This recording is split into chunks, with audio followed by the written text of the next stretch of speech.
मैं हूं अंकित अवस्थी। आप है मेरे साथ में जियोपॉलिटिक्स के अंदर भारत को लेकर झगड़ते दो महाशक्तियों की चर्चा करने के लिए। भारत को लेकर झगड़ा कैसे है, या आज के सेशन में हम आपको समझा देंगे किस तरह से भारत को अमेरिका ने यह समझा कि अगर शांति लानी है तो भारत के ऊपर दबाव डालकर आ सकती है।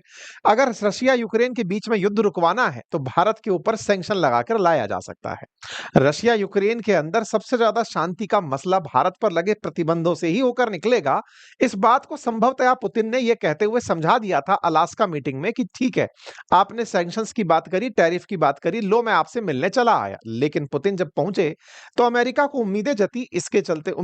इसी के चलते नाटो कंट्रीज और यूरोपियन यूनियन के बड़े सारे देश अमेरिका जेलेंस्की को लेकर पहुंचे और उन्हें लगा कि ट्रंप शायद अब पुतिन और जेलेंस्की के बीच में बातचीत करा ही देंगे। लेकिन हाथ कुछ नहीं लगा। पुतिन ने साफ कर दिया है कि अभी कोई मीटिंग प्रस्तावित नहीं है। चैनल पर नए हैं तो चैनल को सब्सक्राइब कर लें, बाकी अपनी राय कमेंट बॉक्स में खुलकर रखें। गुजारिश बस यही रहेगी कि आप जितना संभव हो अपने साथियों के साथ इस सेशन को साझा करें। इतनी एनर्जी आपके साथ खर्च करते हैं, उसके रिवार्ड में ना तो कोई लाइक मिलता है, ना शेयर मिलता है, ना सब्सक्राइब मिलता है। मोटिवेशन अगर किल कर दोगे बॉस तो फिर यार इतनी मेहनत करने का मन नहीं करेगा। मर्जी आपकी है। चलिए आज के सेशन में विस्तार से चर्चा करेंगे कि आफ्टर ऑल बात फैल कहां गई। हेडलाइन ऐसी क्यों बन गई कि नो मीटिंग प्लान्ड। क्या ट्रंप फेल हो गए? क्या पुतिन ने ट्रंप को कुछ ऐसा झटका दे दिया? और अगर इन कहानियों के पीछे चलकर देखा जाए तो यह सब उस समय घटा जब भारत के विदेश मंत्री रूस की यात्रा पर थे। पहले एनएसए डोवाल जब रूस की यात्रा पर थे तब पुतिन ने अमेरिका जाना स्वीकार किया था। अब जब जयशंकर साहब रूस की यात्रा पर थे तो पुतिन की तरफ से संदेश आया कि हम प्लानिंग में नहीं हैं। ये कैसे सब कुछ बदला? पहले पुतिन का ट्रंप से मिलना तय होना, उसके बाद में मना हो जाना, ये सब चल क्या रहा है? आज के सेशन में इसको डिकोड करेंगे, इसको समझने का प्रयास करेंगे। कारण बड़ा इंटरेस्टिंग है क्योंकि अल्टीमेटली ट्रंप को यह लग रहा था कि अगर रूस पर दबाव बनाना है तो भारत को दबा दो, और इस काम को वो करने में संभवतः कामयाब हुए। उन्हें ऐसी फीलिंग हमने दे भी दी थी। उन्हें लगने लगा था कि जैसे ही हमने टैरिफ अनाउंस किए पुतिन हमसे मिलने चले आए, और इन्होंने इनका खूब सम्मान किया, गाड़ी में बिठाया, मीटिंग तक लेकर गए। बकायदा इसका प्रभाव भी दिखा। यूरोपियन देशों को, नाटो कंट्रीज को लगा कि अब वो समय आ गया है जब ट्रंप हमारी बातचीत करवा देंगे। लेकिन क्या रहा? वो आपके सामने है। ये तमाम बातचीत व्यर्थ रह गई। ट्राइलेटरल के इंतजार में बैठे जेलेंस्की को फिलहाल कोई भी सूचना नहीं मिली क्योंकि इन्होंने गुगली खेल दी है, और इस गुगली के पीछे मास्टरमाइंड भारत को ही बताया जा रहा है कि भारत ने तमाम प्रयास तो किए थे कि एक बार हो जाए तो भाई साहब देख लो, लेकिन सही मायने में जब नहीं हुआ और भारत के साथ सख्ती जारी रही तो संभवतः आज जो स्थिति बनी है वो आप सबके सामने है। तो क्या अमेरिका सही है इस बात को लेकर के रशिया यूक्रेन युद्ध को रुकवाने में भारत का बड़ा महत्व है? अगर भारत चाह ले तो युद्ध रुक सकता है और भारत ना चाहे तो युद्ध ना रुके। तो क्या भारत जानबूझकर अब ट्रंप को खींचे चला जा रहा है? क्या भारत जानबूझकर रूस के साथ मित्रता मजबूत कर रहा है ताकि उन्हें यह एहसास दिलाया जा सके कि आपने भारत के साथ गलत किया है? भारत के साथ गलत कहां से शुरू हुआ यह तो आप सब जानते हैं, जब पाकिस्तान को भारत के बराबर लाने का प्रयास अमेरिका ने किया। बस उसी के बाद से सारी कहानी बिगड़ती चली गई। जहां ट्रंप उम्मीद करते रहे कि भारत यह स्वीकार लेगा कि इन्होंने शांति कराई है, भारत नहीं माना। वहीं दूसरी तरफ भारत ने उन्हें जो संदेश भेजा, वो संदेश जिस तरह से स्पाइरल होकर पड़ा, अब वो अमेरिका में ट्रंप की राजनीति के लिए खतरा बनता चला जा रहा है। साथियों, अमेरिकी राष्ट्रपति डोनाल्ड ट्रंप के एडवाइजर पीटर नवारो का एक बयान इस समय काफी ज्यादा वायरल हो रहा है। वो कह रहे हैं कि भारत ने रूस से तेल खरीदकर मुनाफाखोरी का आरोप लगाया है। कल हमने एक सेशन भी किया था, आपको ध्यान होगा, जिस सेशन में हमने ये कहा था कि मोदी जी के साथ धोखा हुआ है, और उस धोखे के अंदर हमने एक कहानी सुनाई थी आपको, जिसमें हमने अमेरिका के वाणिज्य सेक्रेटरी का एक बयान सुनाया था, जिसमें वो ये कह रहे थे कि भारत ने रूस से तेल खरीदकर $16 बिलियन कमाए हैं, और उसमें से $6 बिलियन केवल अंबानी ने कमाए हैं। ऐसे में अंबानी चाहते थे कि रूस से तेल खरीदना जारी रहे और यही कारण है कि भारत अमेरिका के साथ बढ़िया बनकर रहे। इस बात के लिए अंबानी मोदी सरकार पर प्रेशर डाल रहे थे। ये कल एक नैरेटिव था जो ट्विटर पर चल रहा था। यही मैंने आपको रात को आकर एक्सप्लेन किया था कि ट्विटर पर ऐसी बहस क्यों छिड़ी है। लेकिन जब मैं आपको ये एक्सप्लेन करके गया, कल रात को मैंने कमेंट जाकर जब पढ़े, तो उनमें से कुछ लोगों के कमेंट्स मेरे लिए ही आ गए थे। सर, आप डीप स्टेट से जाकर मिल गए हैं। सर, आप उन लोगों से जाकर मिल गए हैं जो देश को तोड़ना चाहते हैं। मुझे लगता है कई बार लोग सुनने में देरी कर जाते हैं। मैंने शुरुआत की थी कि ये खबर उठ कहां से आ रही है, खबर को जोड़कर कैसे देखा जा रहा है। एक राजनेता जीवन में ना जाने कितने सारे स्टेप से होकर गुजरता है, लेकिन मैंने आप लोगों को जब बातें रखी तो मैंने आपको शुरुआत में बता दिया था कि ट्विटर पर एक नया बहस छिड़ा हुआ है, आज हम उसको समझ रहे हैं। लेकिन कंक्लूड करते करते लोगों ने मुझसे सवाल कर लिए कि नहीं नहीं नहीं नहीं नहीं, अभी कुछ लोगों ने तो ये तक बयान दे दिया, आप इजराइल जाकर आए हैं, इजराइल में अमेरिका है, अमेरिका वालों ने शायद आपको पैसे दे दिए हैं, आप भारत के विरोध में। यार, कितना जबरदस्त तरीके से भारत के विद्वान लोगों ने अंतरराष्ट्रीय संबंधों को चुटकी भर में समझ लिया है। मतलब कहां से लाते हैं, कहां हैं हमारे देश के ये यशस्वी लोग जो इतना जल्दी तार जोड़ करके बैठ जाते हैं। मेरे महानुभावों, मैंने कल भी यही कहा था कि देश के लिए राष्ट्र प्रेम सर्वोपरि है और राष्ट्रीय हित सबसे ऊपर है। आपको पर्सपेक्टिव बताने के लिए मैंने चर्चा छेड़ी थी, लेकिन उस पर्सपेक्टिव को आपने मेरा विचार मान करके सुन लिया। कोई बात नहीं, विचारों की स्वतंत्रता हो, आपके पास सब तरह के विचार हो, तभी आपका विश्वास और दृढ़ होता है। क्योंकि अगर अविश्वास आपके किसी के प्रति विश्वास को तोड़ दे या संदेह किसी के प्रति विश्वास को तोड़ दे तो वो खाक विश्वास है। आपका देश में विश्वास है, देश की सरकार में विश्वास है, देश की नीतियों पर विश्वास है, ये तो संदेहों को पार करके भी रह जाता है, तो मजबूती के साथ दिखता है और वो परमानेंट वाला निकल कर आता है। अमेरिका ने फिर से बयान दिया, बयान ये दिया कि भाई इंडिया वालों ने तो हमारे पास तेल बेचकर लाभ कमाया। मैंने कल के सेशन से एक दिन पहले वाले सेशन में आपको यह कहा था कि भाई हमने लाभ कमाया तो लाभ कमा के हमने टैक्स भी तो कमाया, हमने लाभ कमाया तो हमने अपने यहां पर तेल सस्ता भी तो पाया, हमने लाभ कमाया तो हमने आपको माल बेचा, आपने हम पर टैरिफ लगाकर मुनाफाखोरी रोकने के लिए, एक आदमी को दंडित करने के लिए आपने लाखों लोगों के रोजगार पर संकट डालने का विचार कैसे कर लिया? क्या आप लोग मानते हैं, हमने अमेरिका से कल संवाद जब आपके सामने रखा था कि भैया क्या आप लोग ये मानते हैं कि इंडिया आपके सामने गुलाम बनकर चल रहा है, नव उपनिवेशवाद के दौर में जी रहा है? पर चलिए खैर कोई बात नहीं, आपने जितना भी सुना मैं आपको फिर से दोहराता हूं। कल इनके यहां के एक सेक्रेटरी ने, ट्रेड हाउस के एडवाइजर हैं ये पीटर नेवारो, इन्होंने कहा कि इंडिया रिफाइनिंग कर रहा है, रिफाइनरी से प्रॉफिटियरिंग कर रहा था, वो रूस से तेल खरीदता था और हमें बेचकर पैसे कमाता था। ये ओपन सीक्रेट था, ये तो बात हमने ही दुनिया को कई बार बताई है, तो ये लोग तो हमको क्या ही बताए होंगे, बट ठीक है। इन्होंने यहां पर एक बात और ऐड कर दी और वो ये थी कि जंग की शांति का रास्ता भारत से होकर ही जाता है। भारत रूसी तेल को खरीदता है जिससे रूस को पैसे मिलते हैं और ये मुनाफा कमाने की इनकी अपनी एक स्कीम है। मोदी एक महान नेता हैं, भारत को सोचना चाहिए कि वह वैश्विक अर्थव्यवस्था में क्या भूमिका निभा सकता है। यह कदम शांति नहीं बल्कि युद्ध को आगे बढ़ा रहे हैं। इनके जैसे वृद्ध व्यक्ति से इस तरह की बातें अपेक्षित नहीं थी। क्यों? क्योंकि ये अधूरा सत्य बखान रहे थे। सत्य तो ये है कि दुनिया में तेल खरीदने की परमिशन, कि आप लोग तेल खरीद सकते हैं, हमने प्रतिबंध लगा दिए हैं, ये अमेरिका ही बांटता फिर रहा था। अमेरिका ने ही भारत को कहा था कि तुम तेल खरीद सकते हो। और तो और दुनिया में साफ पता है कि हमसे ज्यादा तेल रूस खरीदता है, सॉरी चाइना खरीदता है, हमसे ज्यादा एलएनजी यूरोप खरीदता है, लेकिन केवल भारत से होकर के रास्ता जाता है। इससे अमेरिका की क्रेडिबिलिटी पर सवाल उठे हैं। जब अमेरिका की क्रेडिबिलिटी पर सवाल उठे तो फिर वहां के कुछ राजनेता उठकर बोलने भी शुरू हुए। उनमें से निक्की हेली, ये वो नेता हैं जो कि ट्रंप की ही पार्टी से आती हैं, चुनाव में उतरी थी, लेकिन ट्रंप चूंकि उम्मीदवार थे तो इन्होंने अपनी उम्मीदवारी वापस ले ली थी। निक्की हेली ने ट्वीट किया, ट्वीट के साथ साथ अपना एक लेख साझा किया जो उन्होंने हाल ही में एक ओपिनियन के अंदर लिखा है।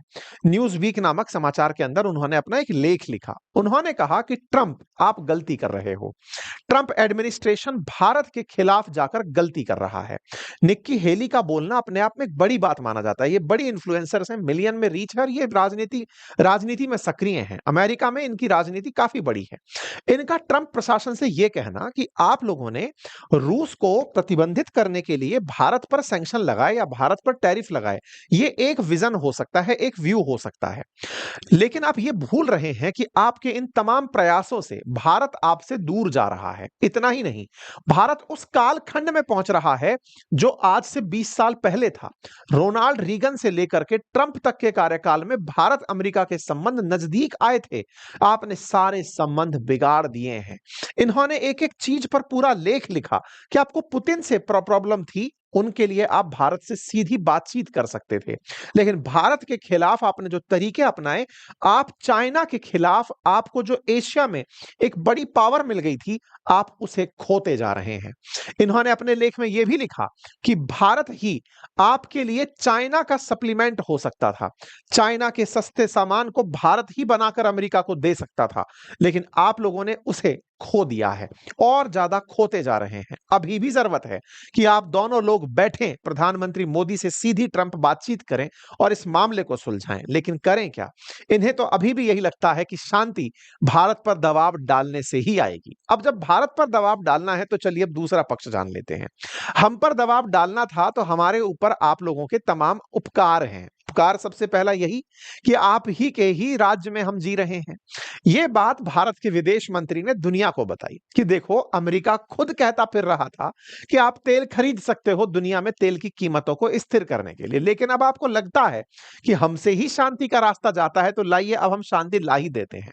भारत के विदेश मंत्री रूस की यात्रा पर पहुंच जाते हैं। वहां पर पहुंचते हैं क्योंकि आरोप हम पर था कि हम लाभ कमाते हैं। कोई बात नहीं, आप प्रतिबंध लगाए हो तो लीजिए, हम रूस की यात्रा पर पहुंचते हैं। भारत के विदेश मंत्री रूस की यात्रा पर पहुंचते हैं और वो यात्रा इतनी भव्य होती है जिसके तस्वीरों से आप उसकी गहराई का अंदाजा लगा सकते हैं। यह यात्रा साधारण यात्रा नहीं थी, सरकारों के बीच में होने वाली इंटर गवर्नमेंटल मीटिंग थी।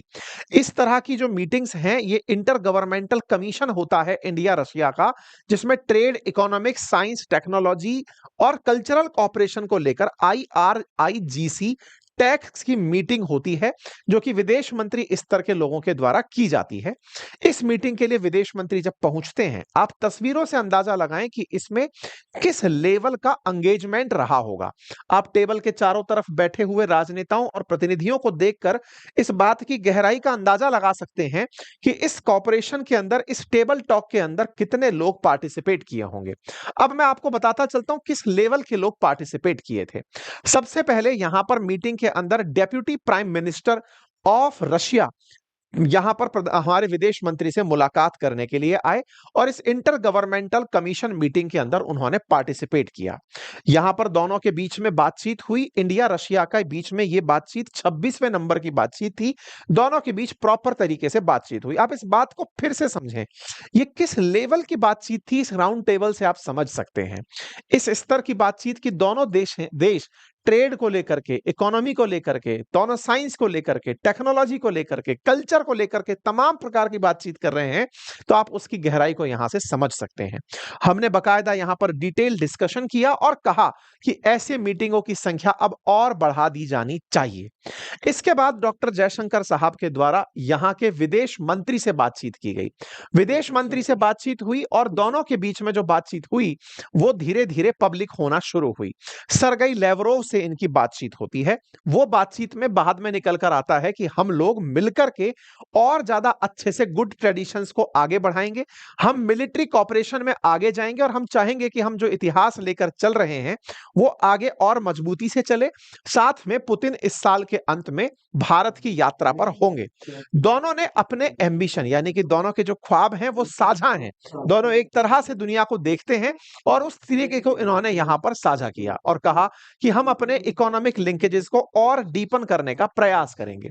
इसके बाद में भारत ने एक और बयान दे दिया। जब पत्रकार ने इनसे पूछा कि आपको तेल खरीदने के ऊपर पाबंद किया गया है, तो इसमें विदेश मंत्री ने कहा कि इस बात को लेकर के हम बड़े ही परप्लेक्स्ड सिचुएशन में हैं, असमंजस में हैं, बड़ी ही अस्पष्ट स्थिति है कि भारत रशियन तेल का सबसे बड़ा खरीदार नहीं है, वो चाइना है। लेकिन फिर भी अगर हमारे ऊपर आप किसी प्रकार का टैरिफ लगाते हैं तो ये ऐसी स्थिति स्थिति में समझ नहीं आता जब अमेरिका ने खुद हमसे यह कहा हो कि बाजार की कीमतों को स्थिर करने में भारत तेल खरीद सकता है, do everything to stabilise world market. ऐसा भारत को अमेरिका ने कहा था, वॉशिंगटन ने भारत को एनकरेज किया था कि आप तेल खरीदकर दुनिया में बाजार में तेल की कीमतों को स्थिर बनाए हुए हैं। फिर भी अगर हमारे साथ ऐसा कर रहे हैं तो यह हमारी समझ से परे है। चलिए, इसका मतलब भारत ने रूस में बैठकर भी यह संदेश दिया कि अमेरिका के अंदर बैठकर अमेरिकी नेता ही ट्रंप को दे रहे हैं कि आप ये सही नहीं कर रहे हो। भारत ने रूस पहुंचकर भी यही संदेश दिया कि आपने ही पहले कहा था तेल खरीद सकते हो, अब आप हम पर इस तरह का प्रतिबंध लगा करके दुनिया में अपनी साख को बट्टे लगा रहे हो। कोई बात नहीं, भारत ने साफ कहा कि हम लोग आगे भी काम करते रहेंगे। इतना ही नहीं, आने वाले समय में नॉर्थ सी वाले रास्ते से भी हम ट्रांसपोर्टेशन को आगे बढ़ाकर लेकर आएंगे। प्रधानमंत्री के यहां पर इतनी ही नहीं, न्यूक्लियर एनर्जी को लेकर के भी बातचीत हुई कि हम कैसे आगे बढ़ सकते हैं। यह बातचीत आगे निकलती गई। फिर ये सारी चीजें निश्चित ही ट्रंप प्रशासन के लिए चिंता का विषय थी। चिंता और तब बढ़ गई जब एस जयशंकर साहब से खुद पुतिन मुलाकात कर लिए, और यह मुलाकात बिल्कुल वैसे ही जैसे कभी थोड़े दिन पहले एनएसए डोभाल साहब की पुतिन से मुलाकात थी, बिल्कुल वैसे ही जयशंकर साहब की यहां मुलाकात थी। लेकिन इस बार टेबल के उस पार सरगेई लेवरोव भी बैठे थे, तो डेप्यूटी प्राइम मिनिस्टर भी बैठे थे। कुल मिलाकर के इनकी जिन लोगों से अलग अलग बातचीत हुई थी, अब वो सब एक साथ एक टेबल पर बैठकर बातचीत कर रहे थे। पुतिन का भारत के विदेश मंत्री से इस गर्मजोशी से मिलना और इस मुलाकात में, जो कि विदेश मंत्री स्तर की थी, इस तरह से बातचीत को आगे बढ़ाना फिर से एक हिंट विश्व को दे रहा था कि रूस के लिए भारत कितना खास है। और यह विश्व जानता है, अमेरिका खुद मानता है कि यह निश्चित ही भारत इनके लिए खास है।